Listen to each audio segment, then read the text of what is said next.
صلو علی الحبیب صلی اللہ تعالی علی محمد صلی اللہ تعالی علیہ وآلہ وسلم۔ آج ہم اپنا درس قرآن کا آغاز سورۃ النساء سے کریں گے۔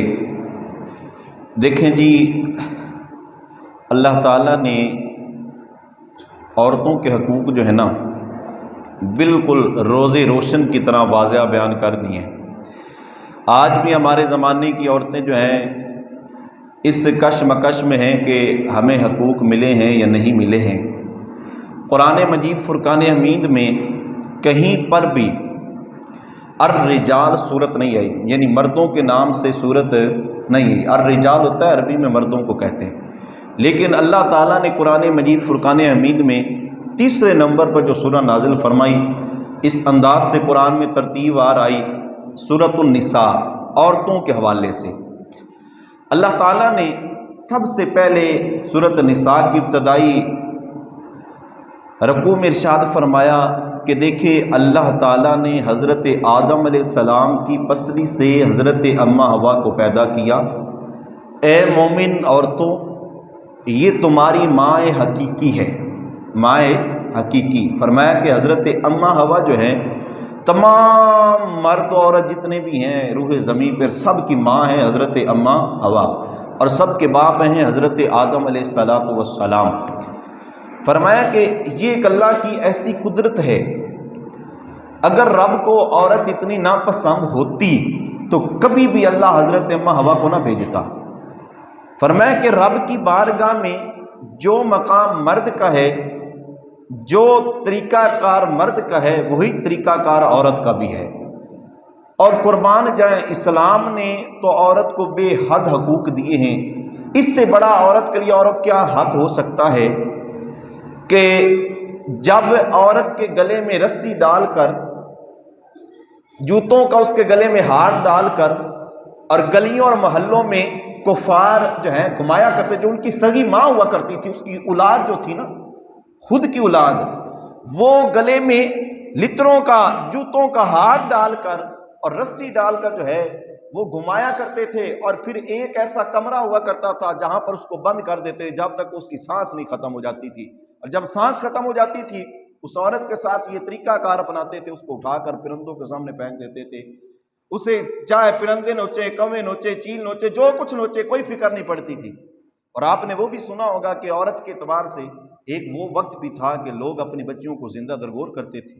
یارو، میرے کریم آقا علیہ الصلوۃ والسلام، ہمارا اسلام جب آیا، میرے آقا علیہ السلام تشریف لائے تو اللہ تعالیٰ نے مہربانی نہیں فرمائی، اتنی مہربانی فرمائی کہ جس ماں کے گلے میں رسی ڈال کر گلیوں اور محلوں اور بازاروں میں گھمایا کرتے تھے، جس ماں کے گلوں میں جوتوں کا ہاتھ ڈال کر وہ کافر اور جاہلیت کے طور طریقے روش اپنایا کرتے تھے، اللہ نے حکم ہی قانون چینج کر دیا اور ایسا حکم بنا دیا کہ اے محبوب، جس کے گلے میں رسی ڈالتے ہیں نا، میں اس کے قدموں میں جنت رکھتا ہوں، میں اس کو ماں بنا کر اس کے قدموں میں جنت رکھتا ہوں۔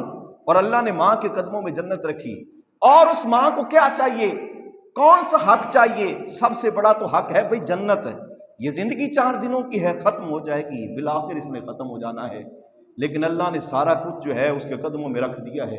اور فرمایا اگر بیٹی کی بات کریں تو جس بیٹی کو زندہ درگور، جو اپنے چہرے سے مٹی اٹھا اٹھا کر آواز لگایا کرتی تھی، بابا مجھے زندہ نہ درگور کر، مجھے زندہ دفن نہ کر، میں تیرے خون کا لتھڑا ہوں، مجھے تو نے ہی پالا ہے، میں تیرے ہی پیٹ سے آئی ہوں، وہ بچی جو یہ پکارا کرتی تھی، تو میرے کریم آقا علیہ السلام کا احسان نہیں، حضور نے فرمایا کہ جب بیٹی آتی ہے تو کیوں گھبراتے ہو، اللہ رزق بھی بڑھا دیتا ہے، وہ تو اپنی رحمت بھیجتا ہے بھائی میرے۔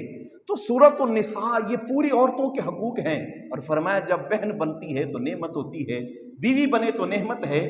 اللہ تعالیٰ نے عورتوں کے حق کو بالکل واضح اس صورت میں بیان فرمایا، اور ساتھ یہ بھی فرما دیا اگر یتیم لوگوں کا پاس آپ کی نگرانی آ جائے، یعنی یتیم لوگ تمہارے پاس آئیں اور تم ان کے نگہبان بنو تو ان کا نہ حق مال نہ کھانا، وہ تمہارا مال تمہارے لیے حلال نہیں ہے، ان یتیموں کا لحاظ کرنا۔ اگر یتیم بچیوں سے تمہارا دل کرے نکاح کرنے کا تو مال کو دیکھ کر نکاح نہ کرنا، ان کے کردار کو دیکھ کر نکاح کرنا، ان کے اخلاق کو دیکھ کر نکاح کرنا۔ اور آگے اللہ نے ارشاد فرمایا جب وراثت کی باری آتی ہے فرمایا کہ جو حق ایک بیٹے کا ہے وہی حق ایک بیٹی کا بھی ہے، وہی حق ایک ماں کا بھی ہے وراثت میں، وہی حق ایک بہن کا بھی ہے۔ لیکن کیا عجیب سا معاملہ ہے کہ ہم خود ہی اپنے در سے، اپنے گھر سے، اپنے ہاتھوں سے اپنی بیویوں کو، اپنی بیٹیوں کو، اپنی بہوؤں کو یہ حق بھی نہیں دیتے ہیں، وہ حق بھی چھین لیتے ہیں جو قرآن نے ان کو حق دیا ہے۔ تو پھر وہ پکار پکار کر، آج حضرت آدم کی بیٹی پکار پکار کر یہ کہتی تو ہے نا کہ مجھے حق نہیں ملا ہے، تو یارو ہمیں حق یہ پورا کرنا ہے۔ اور ان کے بعد اللہ نے فرمایا کہ جن عورتوں سے نکاح کرنا حرام ہے ان کے بارے میں فرمایا کہ وہ کون کون سی عورتیں ہیں جو تمہارے خون کا رشتہ ہے، ان سے فرمایا نکاح کرنا حرام ہے۔ اور اس صورت میں اللہ تعالیٰ نے فرمایا کہ دو کاموں سے بچنا ہے، یہ دو کام تمہارے لیے حرام ہے تو بہت شمار، لیکن جن کو اللہ تعالیٰ نے مینشن کیا ہے، جن کو اللہ تعالیٰ نے واضح لکھا ہے، فرمایا دو کام حرام ہیں۔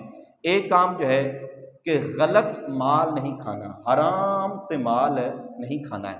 فرمایا جو حرام سے مال کھاتا ہے اس کے بارے میں کیا ہے؟ دیکھیں جی، ہم نمازیں پڑھتے ہیں، روزے رکھتے ہیں، باتیں کرتے ہیں، رمضان کا مہینہ آیا چلا جائے گا، پھر آس لگا کے بیٹھے ہوں گے دوبارہ رمضان آئے گا بخشش ہوگی۔ تو فرمایا کہ اگر حرام مال ہم نے کھایا اور اسی حرام مال سے اپنے پیٹ کو بھرا تو اللہ عبادت قبول نہیں کرے گا، اللہ عبادت قبول نہیں کرے گا۔ آج ہم دعائیں کرتے ہیں، مولا ہماری یہ دعا بھی قبول فرما، مولا ہماری یہ التجائیں بھی قبول فرما۔ بھائی میرے وہ اپنی دعا اور اپنی التجا میں یہ تو دیکھ کہ تیرے پیٹ اور تیرے دل سے یہ جو آواز نکل رہی ہے، کہیں یہ وہ طاقت تو نہیں بن کر آئی جو تو نے حرام کھایا ہے۔ اگر حرام کھایا اور پھر اللہ سے اس طرح التجائیں کی تو پھر یہ تیری التجائیں کرنا بیکار ہے۔ پہلے اپنے کھانے پہ توجہ دے، اور اس کے بعد اللہ نے فرمایا حرام کام میں مبتلا بھی نہیں ہونا، زنا والے کاموں میں مبتلا نہیں ہونا۔ اللہ نے ہوا کی بیٹیوں کو پیدا کس لیے کیا ہے؟ فرمایا ان سے جب اللہ نے حق رکھا ہے ان سے نکاح کرو اور ان کو اپنے پاس بلاؤ اور نہ حق ان پر زیادتی نہ کرو۔ اور اس کے بعد اللہ تعالیٰ نے ارشاد فرمایا کہ آقا علیہ السلام کا مقام فرمایا، قربان جائے میرے آقا علیہ السلام کی شان بھی، یہ مقام بھی ورا ہے۔ سارا قرآن حضور کا مقام ہے، حضور کی محبت ہے، اور حضور کی محبت کا ایک انداز یہ نرالا ہے کہ فرمایا کہ جب اللہ محشر کے دن ساری امتوں کو اکٹھا کرے گا نا، ساری امتوں کو اکٹھا کرے گا، ہر امت کا نبی ان کے ساتھ ہوگا، اور محشر کے دن حضور بھی ہمارے ساتھ ہوں گے۔ ہر ایک چاہتا ہے نا کہ محشر کا دن ہو، آقا ہمارے ساتھ ہوں، اور ہم کہیں وہ کٹھن اور مشکل حالات میں پھنسے نہ ہوں۔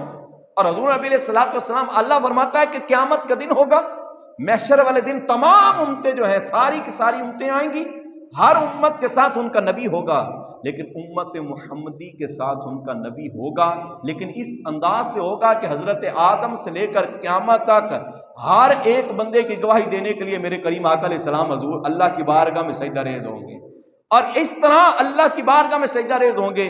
جب یاد رکھو حضور اس امت کی پہلی امتوں کی گواہی دینے کے لیے تیار ہیں، جب ہم نے حضور سے پیار کیا ہوگا تو بتاؤ پھر ہمارا حضور گواہی نہیں دیں گے؟ بلکہ دیں گے۔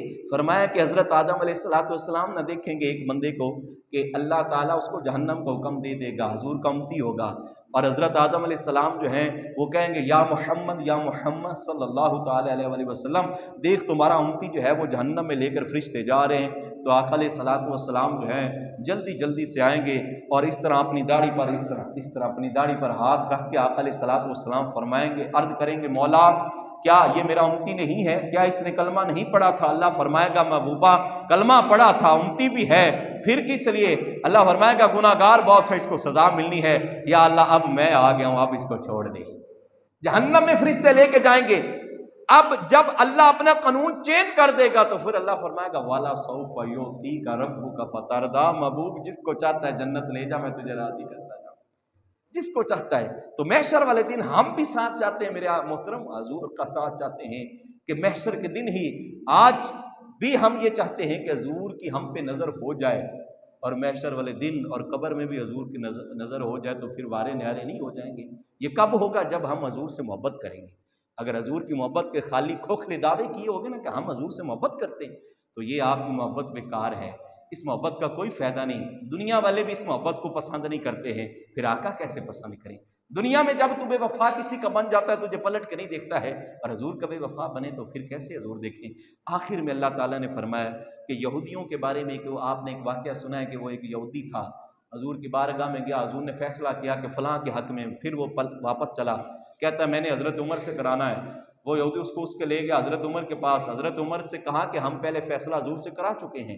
حضرت عمر رضی اللہ تعالیٰ اندر گئے, تلوار لائی اور اس کا سر تن سے جدا کر کے فرمایا جو اللہ اور اس کے رسول کا فیصلہ نہیں مانتا وہ عمر کا کیا مانے گا. تو فرمایا عمر کا فیصلہ یہی ہے کہ اللہ اور اس کے رسول کے فیصلے سے جو روگردانی کرے گا, پھر جائے گا, پلٹ جائے گا نا, عمر اس کا فیصلہ اس طرح کرتا ہے تلوار کے زور پر.